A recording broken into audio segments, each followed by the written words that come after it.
Comment est-ce que vous verrez le développer pour quelqu'un qui nous regarde et qui se dit oh putain j'ai pas confiance en moi Je pense qu'il y a vraiment deux choses. J'aime bien séparer la confiance en soi en deux parties. Donc tu as cette confiance en toi générale. Ouais. Et après tu as ta confiance en toi par rapport à Une activité spécifique. Et pour moi, c'est deux choses complètement différentes. Pour la deuxième, pour les activités spécifiques,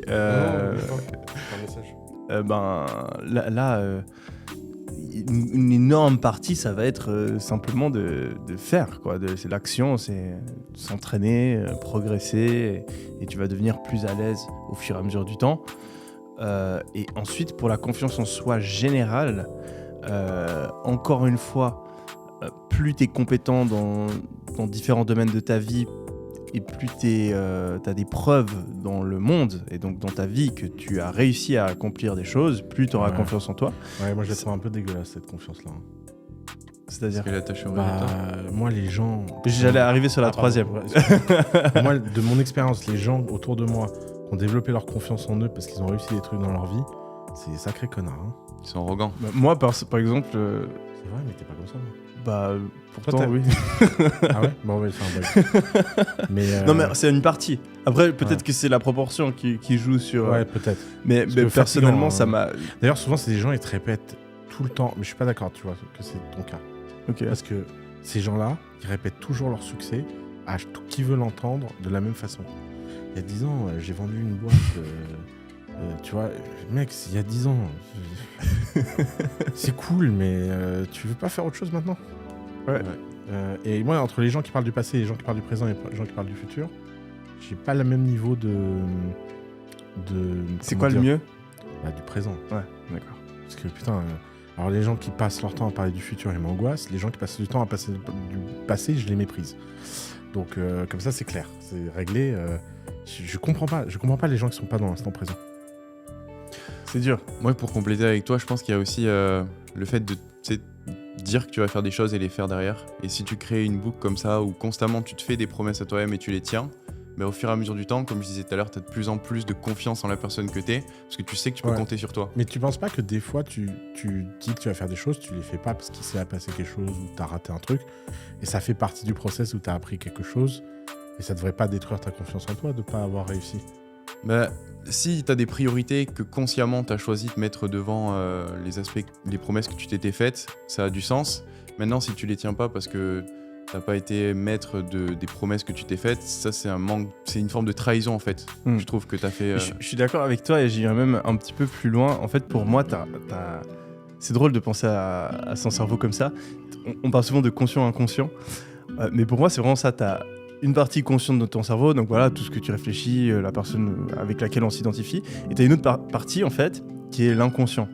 Et en fait, moi, je vois vraiment cet inconscient comme une personne qui est tout aussi intelligente que moi et qui a une capacité de raisonnement qui est aussi élevée, peut-être même supérieure à ma partie consciente. Et en fait, là où je te rejoins, c'est que si tu dis que tu vas faire quelque chose, et en fait, ça, je vous rejoins les deux, tu dis que tu vas faire quelque chose et tu ne le fais pas pour les bonnes raisons. Donc parce que tu as un raisonnement, finalement c'est plus important pour toi, ou voilà, tu as réalisé quelque chose et que tu le fais pas, pour moi tu perds pas confiance en toi. Le moment où tu perds confiance en toi, c'est que tu décides de faire quelque chose et tu te trouves une excuse bullshit ou tu abandonnes tout simplement la chose. Et là, tu auras beau te dire que c'est pour cette raison-là, l'inconscient, il est pas con, t'arriveras pas à le niquer et il aura compris qu'en fait t'as juste foiré, t'as abandonné, t'as pas été au bout des choses. Et plus tu répètes ça, plus ta confiance en toi par rapport au fait que tu suis tes promesses baisse. Et c'est vrai que c'est horrible parce qu'après, tu n'essayes même plus parce que tu penses pas que tu vas réussir, ou tu te dis que tu vas essayer mais tu sais derrière que tu vas pas le faire. Donc au final, tes objectifs, c'est juste des promesses en l'air et ils te poussent pas à agir derrière. Et je pense que donc t'as toutes ces preuves que tu te crées dans le monde réel. Pour moi, c'est la manière la plus efficace. C'est voilà, si voilà, t'as pas confiance en toi par rapport au fait que tu parles, que t'es bon en prise de parole en public, que tu fais 10 prises de parole en public et qu'à la 10e, il y a tout le monde qui vient te féliciter et que tu te rends compte que vraiment là t'es bon, la 11e fois, t'auras beaucoup plus confiance en toi. Donc ça, c'est la manière la plus classique. Mais après, t'as l'autre manière que j'ai un peu moins développée, qui est toute la manière où tu travailles au lieu de travailler dans la réalité, tu travailles dans ton esprit. Et je pense que cette manière-là, elle est souvent négligée, elle est aussi très efficace. C'est ce qui se trouve dans tous les livres de développement personnel, avec la puissance de la visualisation, des affirmations positives, etc. Et je pense que c'est un point de la confiance en soi qu'il ne faut pas négliger, où quand tu te rends compte que tu as des discours négatifs par rapport à tes capacités dans un certain domaine, en fait faire l'effort de changer ces discours négatifs et à la place d'avoir des discours positifs dans ta tête. Donc imaginons à nouveau qu'on parle de la prise en parole en public. Moi, ce que je ferais si j'avais de la peine là-dedans, c'est que je me forcerais à le faire. Premier point, comme ça tu t'améliores, tu te crées des preuves dans le monde réel. Et ensuite, je ferai de la visualisation avant de commencer à prendre la parole, où voilà, tout se passe bien, je réussis, je commencerai à dire à tout le monde, ouais, aujourd'hui, je vais vraiment m'améliorer, ce sera mieux que la dernière fois, je suis sûr que je peux y arriver, au bout d'un moment, j'aurai cette capacité. Et je vais faire, à haute voix ou dans ta tête, je ferai cet effort-là. Et je pense que les deux combinés, c'est la meilleure manière pour améliorer sa confiance en soi et ses aptitudes dans un certain C'est vrai que domaine. maintenant que tu le dis, c'est vrai que j'ai eu un vrai stress une fois, je suis tombé dans les pommes. Ah ouais? Oui, Ouais. ouais, c'est vrai. Non, pas dans le Non, podcast. pas dans le podcast.